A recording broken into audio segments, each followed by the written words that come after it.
मैं doctor jail Saini आज BSc part second maths paper third vector calculus का जो टॉपिक है डिफरेंशिएशन ऑफ वेक्टर्स यानी सदिशों के अवकलन के बारे में चर्चा करूँगा। हम इससे पहले इनके सदिशों के अवकलन की परिभाषाएं वगैरह हम देख चुके हैं। आज हम इनके ऊपर कुछ थ्योरम्स जो है ना वो पढ़ेंगे। अचर सदिशों के अवकलज पर प्रमेय यानी theorems on derivative of constant vectors. यानी जो अचर सदिश है उनका अगर अपन अवकलज करते हैं तो उनके ऊपर थ्योरम्स क्या हैं। तो जिस सदिश की दिशा व परिमाण दोनों ही अचर हों, अचर सदिश कहलाता है। यानी ऐसा वेक्टर जिसकी डायरेक्शन और उसका जो मैग्नीट्यूड है ना वो दोनों ही क्या हो, कांस्टेंट हो, तो वो कांस्टेंट वेक्टर है, अचर सदिश कहलाता है। सदिश इस तरह के हो सकते हैं जिनके केवल परिमाण जो है ना वो अचर हो या केवल दिशा जो है ना वो अचर हो यानी कांस्टेंट हो। तो हम यह तीनों प्रकार के जो अचर सदिश हैं उन पर प्रमेय करेंगे, यानी प्रमेय से इनको समझते हैं। थ्योरम फर्स्ट, कोई सदिश एफ टी अचर होगा यदि और केवल यदि d upon D t f t equal to क्या है, zero. D upon D t f t जो है वो उसका मान क्या होगा, जीरो होगा। अगर ये एफ टी जो है अगर ये अचर सदिश होगा तो इनका जो डेरिवेटिव जो है ना वो क्या होगा, जीरो। तो सबसे पहले हम लेते हैं प्रतिबंध की आवश्यकता यानी कंडीशन इज नेसेसरी। तो हम ये मानते हैं कि एफ टी जो है वो एक अचर सदिश है, कांस्टेंट वेक्टर है। अगर मान लो इस टी के अंदर हमें एक लघु वृद्धि यानी स्मॉल इंक्रीज डेल्टा टी होने पर भी ये जो एफ टी है ना इसमें कोई परिवर्तन नहीं होगा, क्योंकि आप टी में चेंज करोगे तो भी इस एफ टी में कोई चेंज नहीं होगा। इसका मतलब ये हुआ कि del f equal to zero. यहाँ पर एफ टी है ना, इसको हमने जैसे एफ लिया है, तब d F upon D T equal to limit delta t tends to zero del f upon del t, ये अपन इसको लिखते हैं, equal to limit delta t tends to zero. अब यहाँ पर क्या है कि ये डेल एफ जो है ना ये वाला, ये क्या है, जीरो, तो जीरो अपॉन डेल्टा टी, तो टोटल मान क्या आ गया, इक्वल टू जीरो आ गया।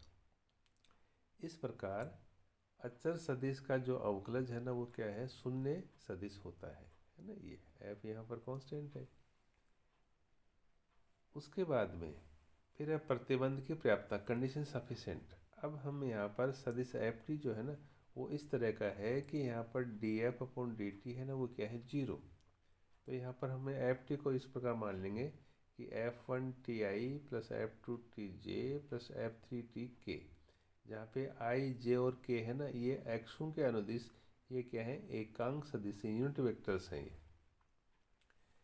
देयरफॉर अब यहाँ पर हम d F upon D T equal to ये क्या आ जाएगा, d f one upon D t i plus d f two upon D t j plus d f three upon D t k. यहाँ पर D F upon D T equal to क्या है, zero माना है हमने। इसका मतलब क्या हुआ कि ये जो D F upon D T इसको जीरो करेंगे तो ये पूरी जो टर्म है ना ये इक्वल टू क्या लिखेंगे, इसको जीरो।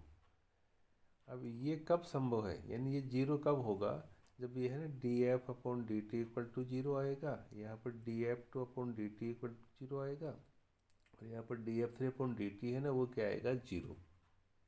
जब ये जीरो हमने लिख दिया इसका मतलब क्या है कि ये जैसे ये एफ वन है, ये एफ टू है और एफ थ्री है, तो ये क्या है, अचर सदिश हो, क्योंकि ये जब कांस्टेंट होंगे ना तभी इनके मान के आएंगे, यहाँ पर जीरो आएंगे।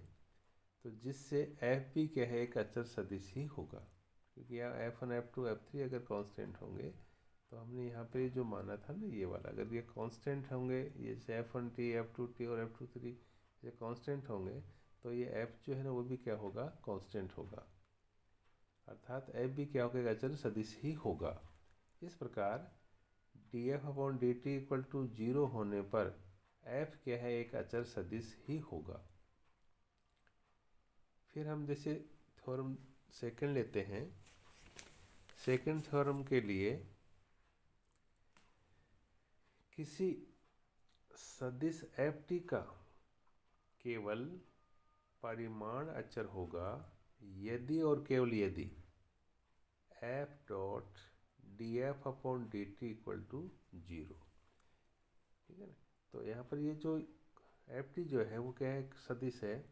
तो इसका अगर मैग्नीट्यूड कांस्टेंट है तो कब होगा, एफ और dot d F upon D T यानी 0।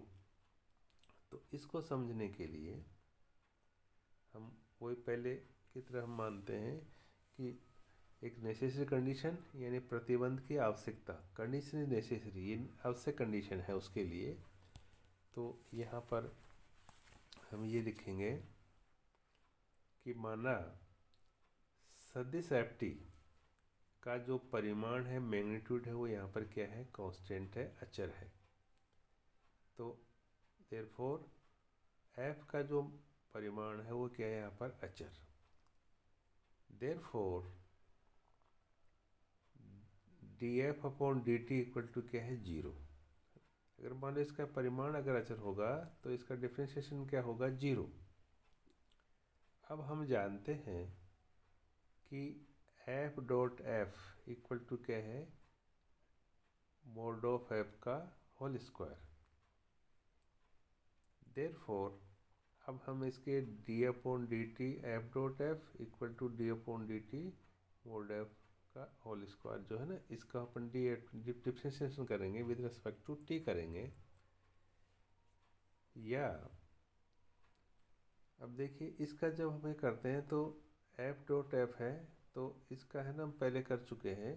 तो इसको 2f dot d F upon D t है ना, ये आप इसको लिखेंगे इक्वल टू, इसको डिफरेंशिएशन करोगे तो ये क्या आ जाएगा, 2f, और यहाँ पर ये क्या आ जाएगा, d F upon D t है ना, ये आ जाएगा।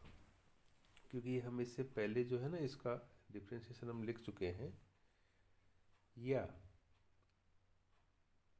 2f dot d F upon D T equal to ये 0। क्यों, क्योंकि यहाँ पर D F upon D t है ना इक्वल टू क्या है, 0 है ना, ये हमने यहाँ पर लिखा है। या d F upon D T equal to क्या आ गया यहाँ पर, 0। क्योंकि यहाँ पर f जो है ना वो 0 नहीं है, क्योंकि f जो है ना उसको तो यहाँ पर क्या कांस्टेंट है। तो इन दोनों में से, क्योंकि यहाँ पर जैसे ये और ये इक्वल टू 0 है, तो ये कब है कि यहाँ पर D F upon D T equal to क्या होगा, 0। इस प्रकार जो सदिश f है का परिमाण अचर होने पर f dot d F upon D T equal to क्या होगा, 0 होगा। अब यहाँ पर हम लेते हैं प्रतिबंध की पर्याप्तता, यानी कंडीशन इज सफिशेंट। तो यहाँ पर जो एफ टी जो है वो इस प्रकार का सदिश है कि यहाँ पर f dot d F upon D T equal to क्या है, 0। तो उसके बाद में अब हम जानते हैं कि d upon D t f dot f equal to क्या है, d upon D t f mod of f का होल स्क्वायर इम्प्लाइज। फिर इसको देखो वापस हम ये लिख सकते हैं 2f dot d F upon D T equal to 2f और d F upon D t implies. अब यहाँ पर ये है ना, हमने क्या लिया शुरू में कि f dot d F upon D T equal to 0। तो जब आप इसमें रखेंगे तो ये मान तो 0 हो जाएगा, तो इसको इक्वल टू 0 कर देंगे, है ना, 2 0 होगा नहीं। तो ये f मोड ऑफ f और d F upon D T equal to 0। परंतु आप यहाँ देख रहे हैं कि यहाँ पर मोड ऑफ f है ना वो 0 नहीं है, यानी क्या कांस्टेंट है। तो इसका मतलब यहाँ पर क्या है कि ये डी एफ अपॉन जो डी टी है ना, ये इक्वल टू क्या आएगा, 0। इस प्रकार से यहाँ पर जो मोड ऑफ f जो है ना वो इसका मान के आ जाएगा ये अचर, क्योंकि d F upon D T equal to 0 है। तो ये कब होगा कि जैसे ये f है ना मोड ऑफ f, ये क्या होगा, कांस्टेंट, तभी इसका अवकलज क्या होगा, 0 होगा। अर्थात एफ टी का जो परिमाण है ना वो क्या होगा, अचर होगा। तो तो इस प्रकार से हमने यहाँ पर अगर कोई एफ टी केवल परिमाण अगर अचर होगा यदि f dot d f d T equal to zero, तो हमने दोनों तरीके से इसको समझा दिया है। इस प्रकार से फिर हमारे पास में एक नेक्स्ट जो थ्योरम है वो हम इस प्रकार से वो लेते हैं। थ्योरम थर्ड ये क्या है कि किसी सदिश एफ टी की केवल दिशा अचर होगी यदि और केवल यदि f cross D F upon D T equal to zero. तो पहले वाले थ्योरम में तो हमने क्या कि उसकी डायरेक्शन और परिमाण दोनों क्या थे, अचर थे। तो उस समय हमने लिखा था d f d T equal to zero हो जाएगा। और इस ऊपर वाले में अगर उसका केवल परिमाण अचर है तो वो क्या होगा, f dot d f d T equal to zero. अब हम करेंगे कि अगर एफ टी की केवल दिशा इन डायरेक्शन अगर कांस्टेंट है तो वो कब होगी, f cross D F upon D T equal to zero से। तो इसको प्रूव करने से पहले हम क्या कि एक लिमिट जो है ना उसको समझते हैं। वो क्या है, F cross D F upon D T equal to है F square F cap cross D F cap upon D T, जहाँ पे एफ के अंदिश एकांक जो सदिश है ना एफ कैप है, यानी एफ कैप क्या है, एफ के अंदिश क्या है कि यूनिट वेक्टर है। तो हम जानते हैं कि एफ कैप इक्वल टू क्या होता है, एफ अपॉन इसका परिमाण। तो इम्प्लाइज या एफ कैप जो है इक्वल टू एफ अपॉन, और इस परिमाण को है ना हम ये क्या है कि स्मॉल एफ से लिखते हैं यहाँ पर। तो इम्प्लाइज तो इसमें ये एफ है ना, ये वाला एफ इक्वल टू आप क्रॉस मल्टीप्लाई करके एफ और एफ कैप लिख सकते हैं। अब हम इसको क्या है कि डी एफ अपॉन जो है ना, ये अब F cross D F upon D t है ना इक्वल टू, तो एफ की जगह ऊपर वाला ये एफ एफ कैप लिख देंगे cross D F upon D T, और यहाँ इसकी जगह भी है ना एफ और एफ कैप है ना ये लिख देंगे इक्वल टू। अब उसके बाद में जैसे ये एफ स्मॉल एफ और एफ कैप है ये इक्वल टू क्रॉस, फिर इसको हम डी अपॉन डी टी है इसको डिफ्रेंशिएट करेंगे। तो यहाँ पर D F upon D t f cap plus फिर एफ और d F cap upon D T equal to, फिर देखो यहाँ पर क्या है कि जैसे ये है ना ये सदिश है उन्हीं के बीच में क्रॉस प्रोडक्ट लगेगा। तो ये एफ और d F upon D T और यहाँ एफ एफ कैप और क्रॉस एफ कैप है ना ये आ जाएगा, प्लस यहाँ पर देखो ये इनके बीच में लग जाएगा तो एफ स्क्वायर एफ कैप तो ये रहेगा, और यहाँ पर क्या है क्रॉस एफ स्क्वायर तो आ जाएगा f cap cross D F cap upon D T equal to. अब यहाँ पर एफ क्रॉस एफ कैप जो है ना ये है यहाँ पर जीरो, क्योंकि ये क्या परिल सदिश है ये, प्लस फिर यहाँ पर एफ स्क्वायर है और ये f cap cross D F cap upon D t है ना ये इक्वल टू। तो अब यहाँ पर ये आ जाए केवल F square F cap cross D F upon D t f cap. तो इस प्रकार से हमने जो लीमा है वो क्या है, F cross D F upon D T जो है ना उसको अपन ये लिखेंगे F square F cap cross D F upon D t f cap ये लिखेंगे। अब इसमें है ना प्रतिबंध की आवश्यकता, कंडीशन नेसेसरी। तो माना सदिश एफ टी की केवल दिशा डायरेक्शन वो अचर है, अतः सदिश एफ कैप की दिशा व परिमाण दोनों ही अचर होंगे। अगर मान लो एफ टी जो है अगर उसकी डायरेक्शन अचर है तो यहाँ पर जो एफ कैप है ना ये वाला इसकी दिशा और परिमाण है ना दोनों क्या हो जाएंगे, कांस्टेंट हो जाएंगे। अर्थात एफ कैप है ना वो क्या होगा, एक अचर सदिश होगा। अतः जब ये अचर सदिश होगा तो यहाँ पर D F cap upon D T equal to आ जाएगा जीरो, क्योंकि अचर सदिश का अवकलज है ना वो क्या होता है, शून्य सदिश होता है। परंतु उपरोक्त जो लीमा है उसके अनुसार यहाँ पर f cross D F upon D T equal to है ना हमने ये लिखा है F square F cap plus d F cap upon D T equal to. अब चूंकि यहाँ पर D F cap upon D T equal to क्या आ गया, जीरो, तो इसको जीरो करते ही टोटल मान क्या आ जाएगा, जीरो आ जाएगा। तो इस प्रकार से f cross D F upon D T equal to यहाँ पर क्या आ गया, ये जीरो आ गया। इस प्रकार एफ की केवल दिशा अचर होने पर f cross D F upon D T equal to क्या होगा, जीरो। अब प्रतिबंध की पर्याप्तता, अब हम ये मानते हैं कि एफ टी जो है ना वो इस प्रकार का सदिश है कि f cross D F upon D T equal to zero. तो उपरोक्त जो लीमा है उसमें इस मान को अगर अपन रखते हैं तो ये क्या आएगा, तो ये f square F cap plus d F cap upon D T equal to 0, है ना।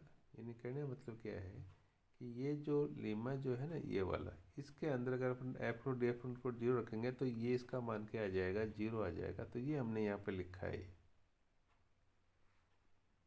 तो अब यहाँ पर क्या है कि जैसे ये एफ है ना, ये यहाँ पे 0 नहीं है, इसका मैग्नीट्यूड है ये। तो यहाँ पर आ जाएगा f cap cross D F cap upon D T equal to 0, है ना। हमने एक नंबर का, जहाँ पे एफ कैप क्या है कि एक एकांक सदिश यानी यूनिट वेक्टर है ये। तो इस प्रकार से देयरफॉर तो यहाँ पर क्या है कि ये f cap dot d F cap upon D T equal to 0, ठीक है। तो चूँकि यहाँ सदिश आर का जो परिमाण है ना वो अगर अक्षर होगा तो हमने r dot d r upon D T equal to क्या लिखा था, 0। तो यहाँ पर ये चक्कर यहाँ पर ये है कि एफ कैप जो है ना वो एक सदिश है, तो यहाँ पर ये मान के हो जाएगा 0। तो समीकरण 1 व 2 से, समीकरण देखो ये 1 है और समीकरण कौन सा है, 2 है। तो इनसे हम ये कहेंगे कि जैसे एफ कैप और डी एफ और डी टी जो है ना वो एक दूसरे के क्या समांतर और लंबवत भी होंगे, क्योंकि दो अगर सदिश एक दूसरे के अगर क्या होते हैं, लंबवत होते हैं, तो उनका डॉट प्रोडक्ट क्या होता है, 0। और अगर समांतर होते हैं तो ये f cross cap d f d T equal to क्या होगा, 0 ना, उसका क्रॉस प्रोडक्ट 0 होता है। तो ये हमने यहाँ पर लिखा है कि अगर मान लो एफ और ये हैं, ये एक दूसरे क्या होते हैं, समांतर होते हैं और लंबवत भी होते हैं। लेकिन ये कब संभव है, जब ये d F cap upon D T equal to क्या होगा, 0। अर्थात जैसे एफ कैप है ना वो क्या होगा, एक अचर सदिश हो। अर्थात एफ कैप को अचर सदिश होने के लिए इसकी दिशा भी अचर होना आवश्यक है। अतः एफ कैप और एफ की दिशा क्या है, एक है, डायरेक्शन क्या होगी, एक होगी। अतः एफ की दिशा भी क्या होगी, अचर ही होगी। इस प्रकार f cross D f d T equal to 0 होने पर एफ की दिशा जो है ना वो क्या होगी, अचर होगी। तो इस प्रकार से हमने क्या है कि ये इन थ्योरम्स की सहायता से अगर मान लो अचर सदिश हैं कोई भी, है ना, कि अचर सदिशों के जो अवकलज जो है ना उनके ऊपर अपने कुछ प्रमेय देखी है। मान लो जिस सदिश की दिशा परिमाण दोनों अचर हो, इस पर अपने थ्योरम देखी है। और जिसका केवल परिमाण अचर हो या जिसकी दिशा अचर हो, इन तीनों को हमने क्या ये प्रमेय की सहायता से समझा है। मैं समझता हूँ कि आपको ये समझ में आए होंगे। धन्यवाद।